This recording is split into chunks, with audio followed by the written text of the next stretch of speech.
I'm Mrs. Belka, and I'm here with chapters 58, 59, and 60 of The Wild Robot. Let's get started and see what happens. 58 is called The Conversations. Thanks to Roz's truce, life inside the nest was mostly harmonious. But when the animals went outside, it was business as usual. Sometimes a lodger wouldn't return. Sometimes a lodger would return in the belly of another lodger. As you can imagine, that made for some awkward moments. So when everyone was gathered around the fire, they tried to keep things pleasant by having conversations like these. I wonder what Bright Bill is doing right now. Chit Chat lay on her back and looked at the ceiling as she spoke. And where he is, and who is he with, and if he ever thinks about us back here on the island. I am sure he thinks about us, said Roz. I think about him all the time. I like to imagine that the geese had a fun flight to the wintering grounds, and now Bright Bill is floating on a lovely lake, eating yummy food and making wonderful new friends. But hopefully, they're not too wonderful because I'd like to stay his best friend if possible. That is a nice thought, said Roz, but I worry that the flock might have gotten caught in this icy weather. I do not think they would handle it well. Don't worry, I'm sure they're fine, said Chit Chat. Bright Bill is such a great flyer that I just know he'll keep the flock out of trouble. He is a great flyer, said Roz, but I still worry. Life is short. Dig Down, the old groundhog, was giving another one of her fireside speeches. I'll be lucky if I see the spring. I don't want your pity. I've had a good run. But I'll tell you what, if I could do it all over again, I'd spend more time helping others. All I've ever done is dig tunnels. Some of them were real beauties, too, but they're all hidden underground where they're no good to anyone but me. And they weren't even good to me this winter. Now the beavers, they have it all figured out. They built that beautiful dam which created a lovely pond that made all our lives better. That must feel really good. The beavers made our lives better in another way, said Fink. They taught Roz how to build. Ain't that the truth, said Dig Down. Roz, you must have saved half the island with your lodges. And to think, we used to call you a monster. I'll repay my debt to you if it's the last thing I do. Your friendship is payment enough, said Roz. Oh, please, your sweetness is going to make me sick. There must be something we can do. Your friendship really is enough. Friends help each other, and I will need all the help I can get. My mind is strong, but my body will not last forever. I want to survive as long as possible, and to do that, I will need the help of my friends. The animals listened quietly to Roz and the thought of their own struggles to survive. Life in the wilderness was hard for everyone. There was no escaping that fact. But the robot had made their lives a little easier. And if ever they could, the animals would return the favor. I have seen 93 winters, far more than any of you. Crag the turtle spoke slowly, but everyone always listened to his words. And I can tell you that the winters have gotten colder, and the summers have gotten hotter, and the storms have gotten fiercer. I heard that the ocean has gotten higher, said Chit Chat, but I don't see how that could be true. I mean, where would all that extra water come from? You are right. The ocean is higher, said Crag. My grandfather used to say that. Long ago, this island was not an island at all. It was a mountain surrounded by flatlands. And then the ground shook, and the oceans grew, and the land slowly flooded until the mountain became this island. Animals from far and wide were forced to come here to escape the floodwaters. In those early days, there were too many animals living in too small a place. The island did not have enough food to feed them all.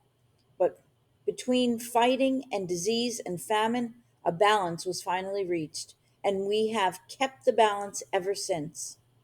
Chit Chat's eyes grew wide with concern. If the ocean keeps rising, the island will be swallowed up by the waves, and I don't even know how to swim. If the waves ever do swallow this island, it will not happen for a long time, said Crag. But then we will all be long dead, even me. Everything has a purpose. It was Swooper's turn to lecture the lodgers. The sun is meant to give light. Plants are meant to grow. We owls are meant to hunt. We mice are meant to hide. We raccoons are meant to scavenge. Roz, what are you meant to do? I do not believe I have a purpose. Ha! I respectfully disagree, said Swooper. Clearly, you are meant to build. I think Roz is meant to grow gardens. Roz is definitely meant to care for Bright Bill.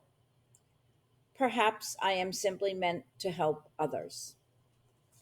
This next chapter is chapter 59, and it's called The Spring. Dripping water, flowing water, splashing water. Winter's blanket of snow and ice was finally beginning to melt. White was fading away to expose the grays and browns that had been hidden beneath. Little green buds were appearing all over. Crowds of bright flowers were rising up from the dirt, and soon the island would be bursting with rich scents and colors. At long last it was spring. The lodgers returned to their own homes. The hibernators had emerged from their secret places. Roz roamed across the island and checked in with the beavers and the bears and all the friends she'd missed. Then the robot went home to work in her garden. After the bitterest winter anyone could recall, life was slowly returning to normal. However, it was a quiet spring. There were fewer insects buzzing, fewer birds singing, fewer rodents rustling. Many creatures had frozen to death over the winter. And as the last of the snow melted away, their corpses were slowly revealed. The wilderness really can be ugly sometimes, but from that ugliness came beauty. You see, those poor dead creatures returned to the earth. Their bodies nourished the soil, and they helped create the most dazzling spring bloom the island had ever known. Here's a picture of it before everything had melted away. That was a quick chapter. Now, this is chapter 60, The Fish. Help, help, he's got my tail. Paddler was splashing and screaming in the pond. Mr. and Mrs. Beaver were nowhere to be seen, so Roz picked up a fallen tree branch and stomped into the shallows. Grab on this, she said as she reached out with the branch. Paddler grabbed it with his big teeth, and the robot lifted him up out of the water. And there, hanging from the young beaver's tail, was Rockmouth, the grumpy old pike. In one quick movement, Roz pulled in the branch and gripped the fish with her two hands. Paddler flopped into the water, where his parents suddenly appeared. What is wrong with you, Rockmouth? Mrs. Beaver dragged her son away. You've always been a nuisance, but this time you've gone too far. Do us a favor, Roz, and toss him to the vultures. I cannot do that, said the robot, but I might be able to help. Roz placed Rockmouth in a deep puddle near the pond where he couldn't swim away. Then she waited for the fish to explain himself. Fish aren't very talkative, especially grumpy fish like Rockmouth.